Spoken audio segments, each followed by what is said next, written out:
Hola, muy buena noche en este viernes 26 de noviembre a toda mi querida audiencia de plataforma de TVX. Quiero darles las gracias por sus comentarios, por sintonizarnos. Ya saben, siempre en el streaming de tvx.com.sv, en el canal de Informa TVX. Gracias por los likes en las páginas de plataforma-sv, de Twitter y de Facebook. Y por supuesto su sintonía en los canales 23 de Claro TV y Cable Color y 28 de Tigo Digital. Vamos a hablar en esta noche. Bueno, primero quiero, ya entrevistaron a Don Dago aquí en TVX, ya pudimos aprender más con el maestro Dago, de verdad que aprendemos muchísimo con él. Va a estar el próximo jueves, se los anticipo, por lo menos eso fue el compromiso que se adquirió el día de ayer en la entrevista con Julito.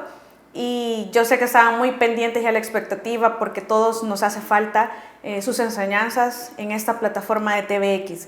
También, bueno, ya muchas gracias, también funcionó, recibí bastante retroalimentación del tema del BTC, del archivo wallet, de muchos inconvenientes que estamos sufriendo muchísimos usuarios. A mí se me solventó una situación que yo por varias semanas no podía convertir ni transferir. Ahora no puedo recargar, hay muchos que siguen con su dinero congelado, me siguen enviando muchos mensajes, también hay otras personas que no pueden recargar y sobre todo la queja principal es en el sentido del silencio que hay de las autoridades y sobre todo de representantes de esta empresa, porque si bien se entiende la demora por causas tecnológicas, pero la gente necesita saber y escuchar precisamente o principalmente escuchar que se les está dando resolución a su caso y que no únicamente se les está tomando nota de la queja, sino que se está trabajando para resolver, porque ciertamente hay una afectación muy grave al patrimonio de las personas cuando uno tiene un dinero y no puede disponer libremente de él. Hay que tener mucho cuidado con este asunto, hay que ponerle mucha atención y solicitamos la colaboración o el pronunciamiento de autoridades, pero en especial de la empresa.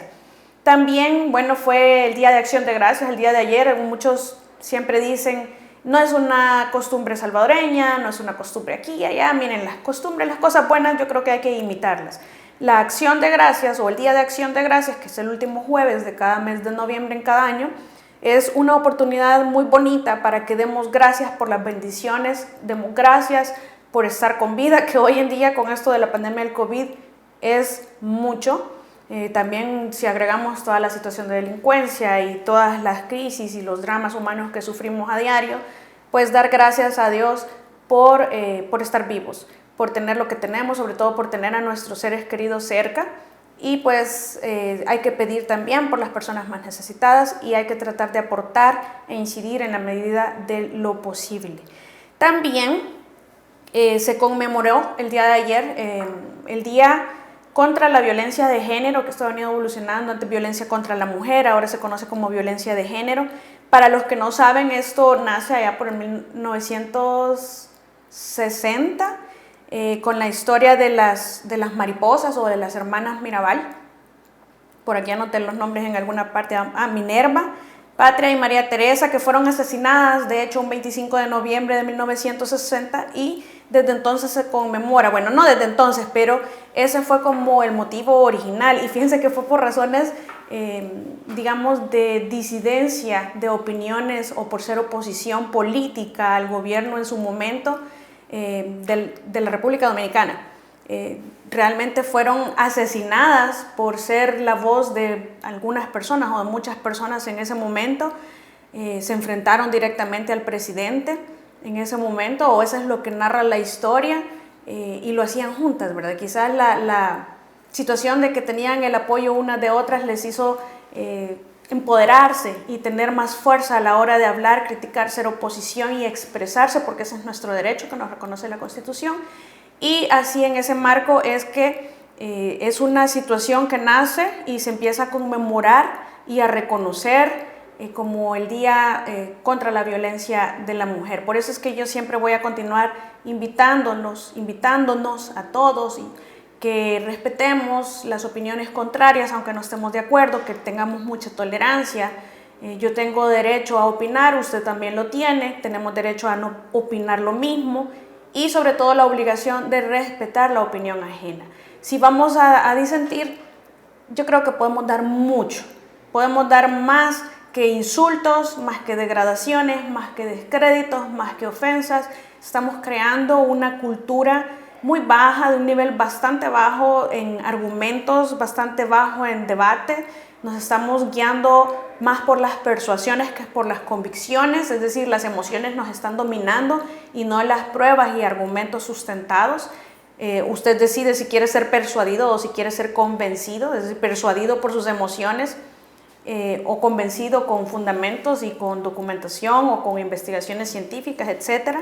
Esa es decisión de cada uno, pero lo cierto es que se da mucho, es una lucha muy ardua la que hemos vivido las mujeres en el transcurso del tiempo para que se reconozcan primero derechos, sufrimos mucha violencia en la actualidad, hay muchas mujeres asesinadas, somos ciertamente más vulnerables que los hombres, somos vulnerables las mujeres, los niños y los ancianos, estamos en una situación en donde además una sociedad machista, patriarcal, y que es bien difícil y nos hemos prestado mucho al juego de insultar, de degradar, de desprestigiar, de ofender, para expresar nuestros puntos de vista, sobre todo cuando se trata de mujeres. Y en algunos casos, yo misma lo he sostenido en esta misma plataforma, a veces se abusa, en algunos casos, de la situación y de la condición de ser mujer para alegar que todo es un ataque de misoginia, cuando tampoco lo es así. A veces es simplemente un juego de la política.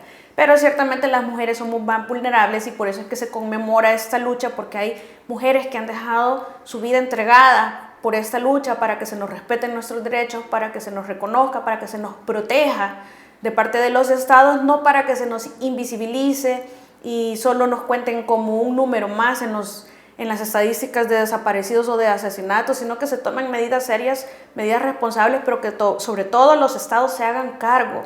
Si bien es cierto, no es producto de los gobiernos actuales, sí le corresponde al gobierno actual, por lo menos en El Salvador, responder a este flagelo, a este fenómeno y atacarlo con todas las armas que tenga el Estado en su poder de políticas públicas para implementar.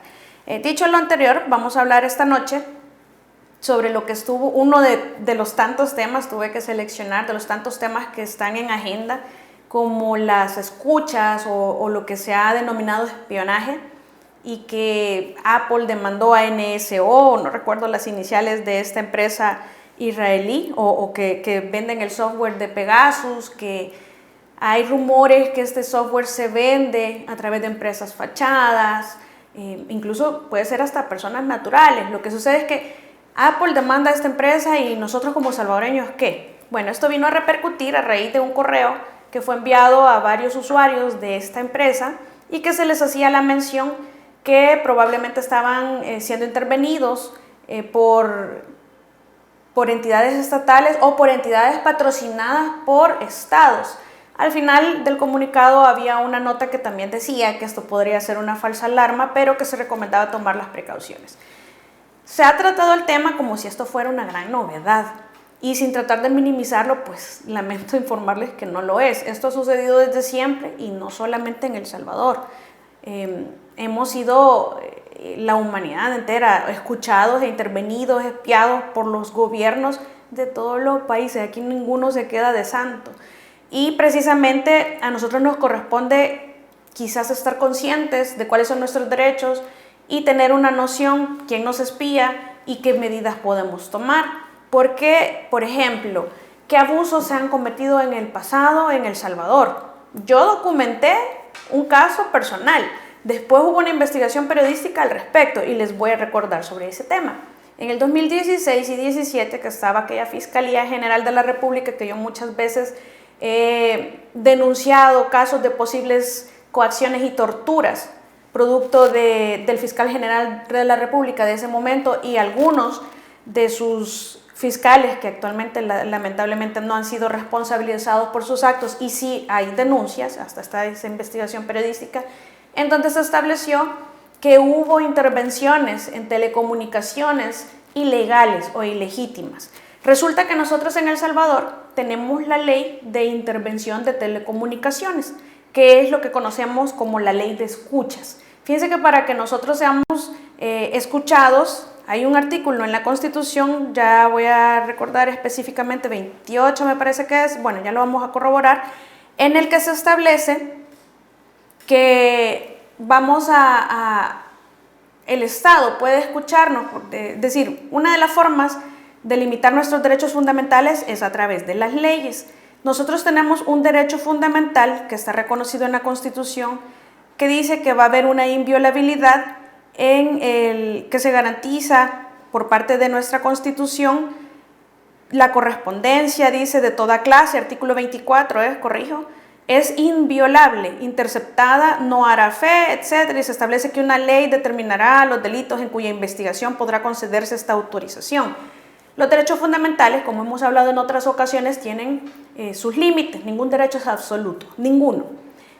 Podría ser que haya un conflicto entre algunos derechos y tenga que, en ese caso específico, ponderarse cuál de los dos va a prevalecer en ese caso en específico. Pero entonces, a través de las leyes es una de las formas de limitar el ejercicio de estos derechos. Y resulta que nosotros tenemos esa ley de intervenciones de las telecomunicaciones, o ley de escucha, así lo conocemos comúnmente. Pues esta ley es una de las formas de limitar este derecho, pero es una ley que nace en el 2010, que realmente se ha documentado abusos de parte de los fiscales que han hecho uso de esta ley desde que existe. Así tenemos el antecedente de Luis Martínez, quien incluso está cumpliendo pena, o me parece que ya salió con... No recuerdo ahora mismo. Y posteriormente las denuncias que se hicieron contra el ex fiscal Meléndez. Una nota periodística sacó a la luz el hecho de intervenciones ilegales que se hicieron justo en el marco previo a la reelección, o a la elección, mejor dicho, del fiscal general de la República que le sucedió, que para el caso fue el doctor Melara. Entonces se enunció una lista, o se hizo una lista en donde una persona que trabajó en ese centro de escuchas de la Fiscalía se habían realizado, entre ellos incluso el que fue fiscal general de la República después. Entre las personas, bueno, entre los escuchados habían diputados, aparentemente, según esa nota, habían diputados, habían magistrados de la Corte Suprema de Justicia, habían muchos abogados particulares, abogados en el ejercicio liberal de la profesión, entre ellos mi padre. Y lo curioso es que aún y cuando el fiscal general que le sucedió fue aparentemente escuchado ilegítimamente, no hay resultados de ninguna investigación sobre ese aspecto. Pero lo curioso es que esta ley establece que esto va a ser una excepción, es decir, solo va a ser en el marco del cometimiento de ciertos delitos, ni siquiera es de cualquier delito, sino que de ciertos delitos, aunque son muchos los que se abarcan, y que además tiene que haber un sustento. Además, solamente lo va a autorizar un juez de instrucción de la República de El Salvador, no va a ser cualquier juez, y tiene que estar debidamente fundamentado. Es por un tiempo específico ya regulado, que puede ser prorrogado mediante una fundamentación o una solicitud bastante justificada y fundamentada ante el mismo juez. De lo contrario, estas escuchas no merecen fe, son nulas completamente, no tienen ningún valor y se consideran ilegítimas o ilegales, tal y como lo fueron. Entonces, pero resulta que también habían notas periodísticas que hablaban de escuchas realizadas desde el Ministerio de Justicia, y pues también sabemos que en el OIE siempre se ha hecho esta situación por necesidad de vigilar o de seguridad ciudadana, pero el caso es que en algunos casos esto no está regulado, por lo menos en el uso interno de la inteligencia de Estado. Entonces, ¿quién define los parámetros? ¿Quién define la necesidad? ¿Quién define cuándo sí, cuándo no, cuánto tiempo, por qué, cómo, dónde y a quiénes? Podría ser que se excedan en la discrecionalidad y vulneren esta garantía o este derecho fundamental reconocido en la Constitución, en el sentido que nosotros en nuestros teléfonos, en nuestras computadoras, tenemos fotos privadas, tenemos conversaciones privadas, tenemos un sinfín de información que es de carácter privado, que no tiene nada que ver, muy seguramente, con el motivo que fundamentó una intervención, que es lo que dicen que es espionaje.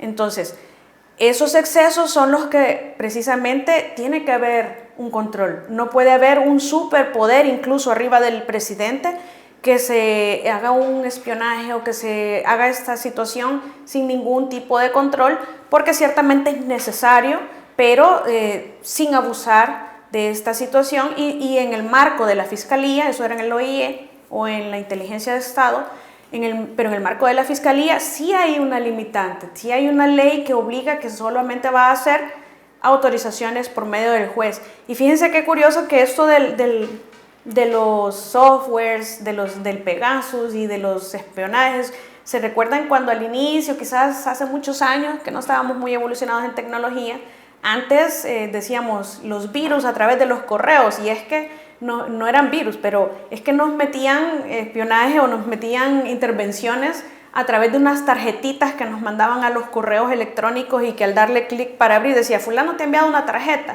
Entonces uno hacía clic en el vínculo, en el link, e inmediatamente nosotros dábamos acceso a nuestro correo de forma remota a la persona que había metido. Yo no manejo muy bien todo esto del malware y todo eso. Entonces, ¿qué es lo que sucede? Quiero traerles a cuento esto porque nosotros tenemos personas muy capaces en esta área. De hecho, allá por el 2003, si no me falla la memoria, un salvadoreño creó un software que se llamaba Love Spy o Spy Love o el espía del amor, algo similar a eso, mediante el cual se creó valga la redundancia, este software donde se nos enviaba un vínculo y si por tarjeta se abría el acceso. Entonces hubo muchos matrimonios que acabaron en ese lapsus. Hubo muchos particulares que adquirían por $85 ese software creado por un salvadoreño estudiante en ese momento. En el 2005 se creó una ley que lo declaraba como una falta estatal, es decir, ya no era tan sencilla o grave lo que se había hecho por parte de esta persona, y con efecto retroactivo pues se le giró la detención, se vino a El Salvador, se solicitó la extradición, me parece que se venció el término, no recuerdo qué pasó, se venció el término para hacer la extradición. Entonces, pero sí, hubo un salvadoreño involucrado. De hecho, se ofreció una recompensa de $50,000 porque fue de los 10 más buscados del FBI, no recuerdo el nombre. Pero es un caso, es decir, esto ha existido siempre y no ha existido solamente en El Salvador. De hecho, hay información que comprueba que esto ha sucedido en otros países por parte de otros gobiernos, pero el peligro sería que se venda este software a particulares, porque de vendérsele a particulares también es un rumor que en El Salvador no es solamente la Inteligencia de Estado, no es solamente la Fiscalía General, no es solamente el Ministerio de Seguridad, sino que además hay particulares que tienen sus propios centros de espionaje. Entonces es muy grave el asunto. Sí es necesario en algunas situaciones, a través de eso se han logrado capturar y encarcelar, juzgar y encarcelar a muchos delincuentes.